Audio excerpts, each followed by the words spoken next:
1958, el regreso del primer campeón Independiente Santa Fe, con 17 juegos ganados, 14 empatados y solo 5 perdidos, el equipo bogotano sumó la segunda estrella a su camiseta. Santa Fe se coronó campeón en 1958. Sin que se resolviera el campeonato colombiano de 1957, cuyo vencedor Medellín solo logró su título hasta marzo. El año futbolístico 1958 a nivel mundial empezó con tragedia. El 6 de febrero, cuando regresaba a Inglaterra tras disputar los cuartos de final de la Copa de Campeones de Europa frente al Estrella Roja de Belgrado, Yugoslavia, 8 jugadores, 2 entrenadores y un directivo del popular club Manchester United perdieron la vida cuando el avión en que se transportaban se estrelló en un sector cercano al aeropuerto de Múnich, Alemania.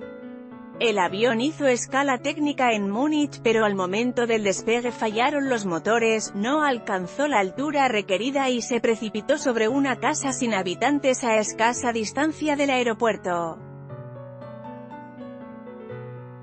23 ocupantes perdieron la vida, además de 11 integrantes del plantel. Perecieron 8 periodistas, 2 miembros de la tripulación, un agente de viajes y un aficionado. Sobrevivieron 21 viajeros, entre ellos 9 futbolistas y el técnico Matt Busby. Desde ese día, el equipo empezó a reconstruirse a partir de un célebre sobreviviente, el popular Bobby Charlton. La noticia de la tragedia del Manchester United se dio en momentos en los que en Colombia se vivían contrastados sucesos para su desarrollo futbolístico. De manera paralela a la habitual temporada internacional, con presencia de equipos del sur del continente, se vivió el desenlace del torneo 1957. Y como Medellín era protagonista de esa recta final, esa doble circunstancia se desarrolló, de manera intensa, en la capital antioqueña. Botafogo de Brasil, Independiente, San Lorenzo, River y Newell's pasaron por el Atanasio Girardot. En casi todos los encuentros el rival colombiano fue Nacional, pero Medellín también lo hizo y le sirvió para llegar más sólido a sus finales con Cúcuta, que le dieron el título de 1957. Lo paradójico del asunto es que el 12 de marzo, cuando se acercaba la fecha del comienzo del torneo profesional de 1958, sorpresivamente los directivos de Nacional anunciaron que por apremios económicos, el equipo había sido liquidado. 3 semanas después, luego de salir campeón 1957, Medellín también hizo público que el plantel se disolvía por la misma razón. En medio de la coyuntura paisa, sumada al retiro del Boca de Cali y la inscripción de apenas 9 equipos, surgió una inesperada solución antioqueña. El 3 de mayo se anunció la creación del Independiente Nacional, mixtura entre jugadores de Medellín y Nacional, dirigida por Ricardo "Tanque" Ruiz, estratega verdolaga. Aunque 2 de los campeones con Medellín, Hugo Contreras y Orlando Larraz, pasaron a Millonarios, al estilo natillera, es decir, repartiendo el recaudo de la taquilla entre los jugadores, el nuevo equipo se integró al torneo. Con otra novedad, que también pospuso su iniciación.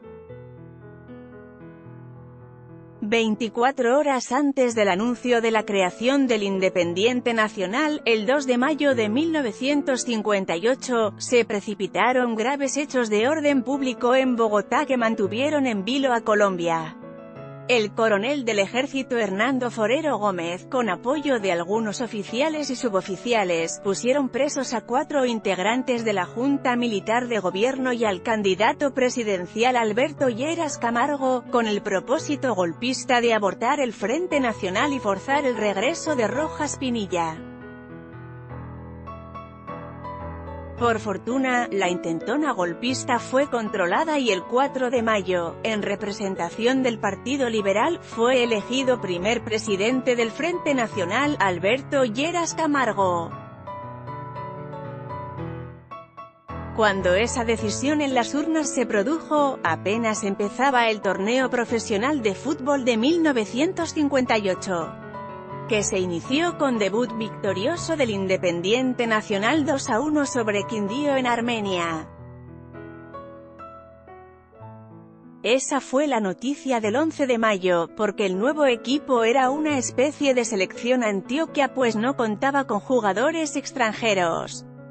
El combinado paisa jugó con Caimán, Sánchez, Darío, Patillas, Zapata, Hernán Escobar Echeverri, Hernando, Canino, Caicedo, Ranulfo Vidal, Ignacio Calle, Orlando Vázquez, Humberto, Turrón, Álvarez, Jaime, Manco, Gutiérrez, Delio, Maravilla, Gamboa y Jaime, Niño, Arias. Un equipo de estrellas nacionales que, sin embargo, no pudo validar las expectativas. En contraste, los que también ganaron ese día y luego se afianzaron en el liderazgo, fueron Independiente Santa Fe y Millonarios que hasta la última fecha se iban a pelear el título. El primer choque entre los dos equipos bogotanos se presentó el 1 de junio.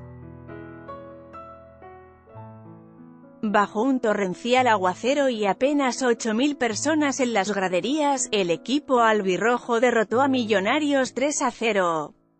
El primer gol llegó en un rebote pescado por el alero derecho Miguel "Pecas" Vega. El segundo lo hizo el goleador argentino José Vicente Greco en un globo que bañó al arquero paraguayo Pablo Centurión, golpeó en el horizontal y se fue al fondo de la red. El tercero, ya en el segundo tiempo, fue obra del delantero argentino Juan José Ferraro. A partir de ese momento, Santa Fe tomó el comando de la tabla, mostrándole a su afición que tenía equipo para pelear el campeonato. De hecho, con el apoyo económico de los empresarios Jorge Ferro Mancera y Gonzalo Rueda, ese año se había armado un plantel con todos los fierros. Del Boca de Cali llegó el maestro Julio Toquer y con él se sumaron al equipo dos argentinos estelares, Juan José Ferraro, que venía precedido de éxitos en Boca y Vélez de su país, y José Vicente Greco, que había quedado campeón con Medellín en 1957.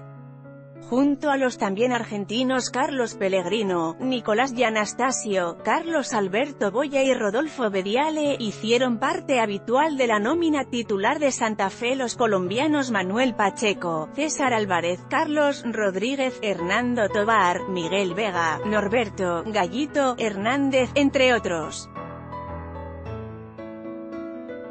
El día del primer clásico derrotaron a un Millonarios que también empezaba un proceso exitoso con Pablo Centurión, Juan Gallego, Orlando Larraz, Hernando Moyano, Cobo, Zuluaga, Alberto Masucho y Ricardo Pibe Díaz, entre otros. El 8 de junio, día que empezó el Mundial de Suecia 1958, las noticias deportivas en Colombia resaltaban el liderazgo de Santa Fe con 11 puntos, acompañado del Deportes Tolima, que seguía dando la sorpresa. Ese medio año estuvo cargado de información deportiva, no solo procedente de la justa mundialista, sino también del comienzo de la tradicional Vuelta a Colombia en bicicleta, que volvió a ganar Ramón Hoyos Vallejo. Fue su quinta y última victoria en esta prueba emblemática del ciclismo nacional, en breve llegarían los relevos. 2 semanas después concluyó la primera etapa del torneo pactado a 4 vueltas. Santa Fe venció 3-1 a Manizales y Millonarios empató a 0 goles con Cúcuta. Con 2 puntos de diferencia, el equipo albirrojo terminó primero. Sin embargo, por esos días la atención principal llegaba desde Suecia, donde la selección de Brasil sacaba la cara por América y el mundo asistía al nacimiento del nuevo rey del balompié internacional, Edson Arantes do Nascimento, Pelé. El 24 de junio le hizo 3 goles a Francia, tras un contundente 5-2. A los 5 días, el 28 de junio, Brasil se coronó campeón del mundo al derrotar en la final al local Suecia por 5-2 con 2 goles de Babat, 2 de Pelé y 1 de Mário Zagallo. Con la conducción técnica de Vicente Feola, ese equipo marcó historia con una línea titular que la afición de la época recitaba de memoria: Gilmar, Yalma Santos, Nilton Santos, Bellini, Orlando, Garrincha, Didi, Babat, Pelé y Zagallo. Después de varios intentos, por fin el fútbol brasileño le demostró al mundo que llegaba para quedarse en la ruta de los campeones mundiales. Tras la conclusión del Mundial, al día siguiente comenzó la segunda vuelta del torneo en Colombia. Santa Fe amplió su ventaja tras derrotar a Cúcuta 3-0 y Millonarios fue goleado por Bucaramanga 4-2, la diferencia entre los cuadros bogotanos quedó plantada en 4 puntos. El Día Nacional, el 20 de julio, la ventaja llegó a 5 porque a pesar de que cedió un empate con Tolima 1-1, su rival cayó con Manizales por la mínima diferencia. Todo quedó listo para el clásico del 27 de julio, como en los tiempos de El Dorado, la afición volvió a llenar el Campín. Ese domingo, desde tempranas horas, en el estadio no se habló de otro asunto que del clásico y de la primicia del día anterior, con la coronación de la colombiana Luz Marina Zuluaga como primera Miss Universo. El partido se liquidó con empate 1-1, goles de Rodolfo Bediale por Santa Fe y Marino Klinger por Millonarios. El más criticado fue el árbitro Ovidio Orrego por permitir el juego brusco. Santa Fe continuó en el tope de la tabla con 22 puntos, 5 más que Millonarios. Pereira, que estaba en la lucha, fue apabullado por Independiente Nacional 4-0. El final de la segunda vuelta estuvo enmarcado por altibajos de los equipos bogotanos y las noticias de la política. El 7 de agosto empezó el Frente Nacional y al gabinete mixto de Alberto Lleras llegaron, entre otros, Julio César Turbay, Germán Cea, Hernando Agudelo, Hernán Echavarría, Virgilio Barco, Raimundo Emiliani Román y Abel Naranjo Villegas.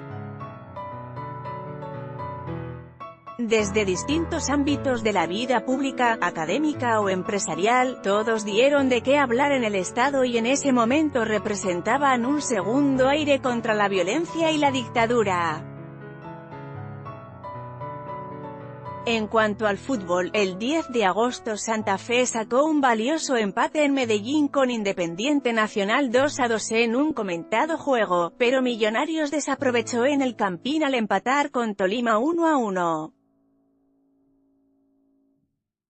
A la semana siguiente, en el cierre de la segunda vuelta, Santa Fe empató agónicamente con Manizales 3-3 gracias a un penalti ejecutado por Greco, pero una vez más Millonarios despilfarró la opción al salir derrotado por Cúcuta 3-2.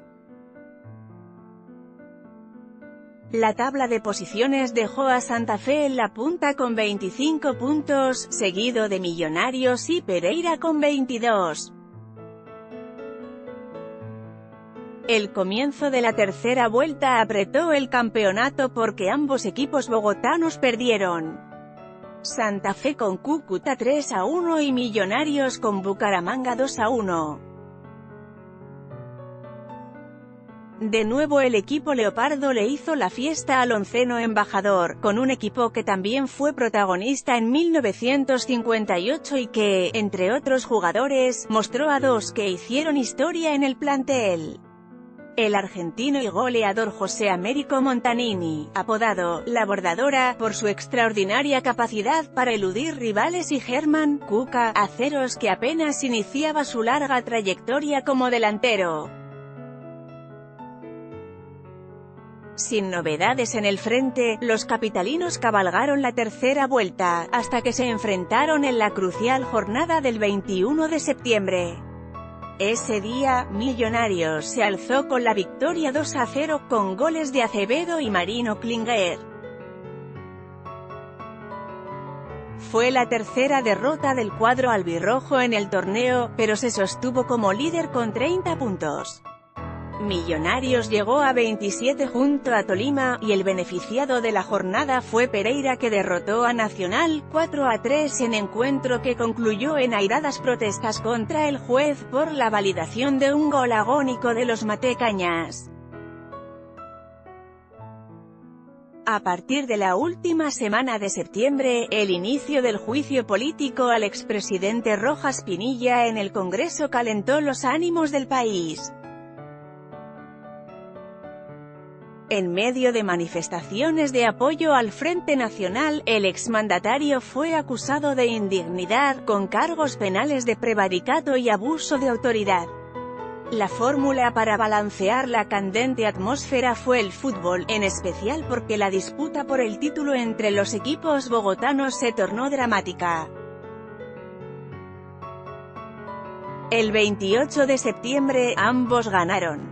Pero el 5 de octubre, un nuevo revés de Santa Fe le dio vida a los azules. Ese día, mientras Santa Fe caía con Pereira 1-0, en Bogotá Millonarios venció a Quindío 3-0. Sin embargo, la noticia fue la insólita intervención del polémico juez Guillermo «Chato» Velázquez, que no vio problema en enfrentarse con los jugadores del visitante, tras expulsar a 4 de ellos: Bonilla, Marcolini, Díaz y Arroyo. Regresaron los rumores de favorecimiento a los embajadores, pero no hubo sanciones para nadie. Santa Fe conservó la punta con 33 unidades y Millonarios llegó a 31. Pereira, Tolima e Independiente Nacional quedaron con 30. La cuarta y definitiva vuelta empezó el 26 de octubre. Santa Fe cedió un empate en Bogotá con Cúcuta, pero Millonarios volvió a perder con Bucaramanga y cayó al tercer lugar. A 8 minutos del cierre, un taponazo de Montanini puso a celebrar a la afición local. Sinisterra, Ayala, Suárez, Casali, Yaniot, Castronovo, Aceros, Castrop, Facini, Montanini y Otero alienaron ese día en el equipo leopardo. El 1 de noviembre, Santa Fe igualó con América 4-4, pero Millonarios y Pereira, los inmediatos rivales del líder, se afectaron con empate 2-2. La fecha del 9 de noviembre le hizo saber a los santafereños que estaban cerca del título. Su victoria 3-1 sobre Quindío contrastó con la derrota de Millonarios con Nacional 1-0. Con 41 puntos, 4 de ventaja sobre Pereira y 5 sobre Millonarios, nada parecía amenazar el horizonte. Pero todo lo de Santa Fe ha sido y será peleado. A la semana siguiente, Millonarios ganó a Manizales 3-2 y Santa Fe empató 1-1 con Tolima. Con estos marcadores, el domingo 23 de noviembre llegó el momento cumbre, el clásico en el Campín. La derrota de Santa Fe no estaba en sus planes, pero a 7 minutos del final, con estadio a reventar, o un cabezazo de Orlando Larraz a centro de Ulilo Acevedo, liquidó el juego. A la siguiente fecha, con 2 goles de Marino Klinger, 1 de Hugo Contreras y el cuarto de Roa, Millonarios arrolló a América 4-1. Con muchas dificultades, Santa Fe logró empatar a Bucaramanga 2-2. A 3 fechas del final, el conjunto albiazul, que desde septiembre empezó a ser orientado por Gabriel Ochoa Uribe, se puso a un punto del líder Santa Fe. El 7 de diciembre ambos ganaron. Santa Fe a Pereira 4-2 y Millonarios a Quindío 3-0. Una semana después, Millonarios ganó a Tolima 4-1, pero Santa Fe apenas pudo empatar con Independiente Nacional 1-1 en una jornada para no olvidar. El goleador argentino Juan José Ferraro había desperdiciado un penalti y todo parecía encaminarse a la derrota, pero el mismo delantero, con gol de chilena, logró la igualdad en los minutos finales. Con 46 puntos, los equipos bogotanos quedaron líderes. Pereira resignó cualquier opción con 42 puntos. La tercera semana de diciembre de 1958 en Bogotá fue crítica. Empezó con una de las tragedias más dolorosas en la historia capitalina. Por un cortocircuito en el populoso Almacén Vida, situado entre las calles 12 y 13, sobre la carrera séptima, se desató un voraz incendio. Era también la antesala de Navidad y el establecimiento estaba repleto de compradores. Por falta de salidas en la parte posterior del local, muchas personas quedaron atrapadas. El saldo final fue de 88 personas muertas. 37 de ellas fueron jóvenes empleadas del almacén. Con dolor a cuestas y muchas familias bogotanas enlutadas, llegó el 21 de diciembre. Por extrañezas del reglamento, en vez de que Santa Fe y Millonarios jugaran sus partidos a la misma hora, se decidió que el cuadro cardenal lo hiciera hacia el mediodía en Bogotá con Manizales y que, en la tarde, conociendo el resultado de su rival, lo hiciera Millonarios con Cúcuta en el Estadio General Santander. Después de puntear todo el campeonato, como de costumbre en sus victorias, al rojo lo había alcanzado su rival de plaza en la penúltima fecha. Ese día Santa Fe saltó a la cancha con Manuel Pacheco, Carlos Boya, César Álvarez, Norberto Gallito Hernández, Juan Carlos Pellegrino, Hernando Tobar, Mario Bustamante, González, Juan José Ferraro, José Vicente Greco y Rodolfo Bediale. Aunque la afición empezó a desesperarse porque no encontraba la forma de romper el arco del penúltimo de la tabla, Manizales, la angustia se disipó al minuto 30 en un rebote tras un tiro de esquina. Con estadio repleto, el argentino Greco puso a celebrar a los parciales del local. El segundo tiempo no fue menos tenso. A pesar del dominio santafereño, el segundo gol solo llegó hasta el minuto 31 en los pies del argentino Ferraro ante centro de Mario Bustamante. Con esa victoria, Santa Fe llegó a 48 puntos, ahora debía esperar el juego en Cúcuta para saber si debía jugar serie extra con Millonarios. La radio fue protagonista ese día porque en Bogotá, era la única opción para saber lo que estaba sucediendo. Entretanto, en la capital norte santandereana, fue tal el entusiasmo que llegaron también decenas de turistas venezolanos. El primer tiempo terminó sin goles. Pero al minuto 12, el argentino Alberto Masuccio hizo el primero para los azules. 7 minutos después, Ulilo Acevedo logró el segundo. En Bogotá, ya se daba por descontada la serie extra con el rival de patio, pero en el minuto 33, José Hilario López descontó para Cúcuta y 3 minutos después empató Felipe Marino. Con algo de descuento, luego fueron 10 minutos interminables para los santafereños, hasta que el juez central pitó el final del encuentro. Por un punto de ventaja, Santa Fe era de nuevo campeón. Con 17 juegos ganados, 14 empatados y solo 5 perdidos, el equipo bogotano sumó la segunda estrella a su camiseta. La celebración de sus hinchas fue mayor pues se hizo a costa de su antagonista principal. El goleador del torneo, con 36 anotaciones, fue el argentino Américo Montanini, al servicio del Bucaramanga, que terminó tercero en la tabla de posiciones. También descollaron como artilleros Walter Marcolini del Quindío con 35 tantos, Norberto Sotelo de Manizales con 29, y José Vicente Greco de Santa Fe con 26.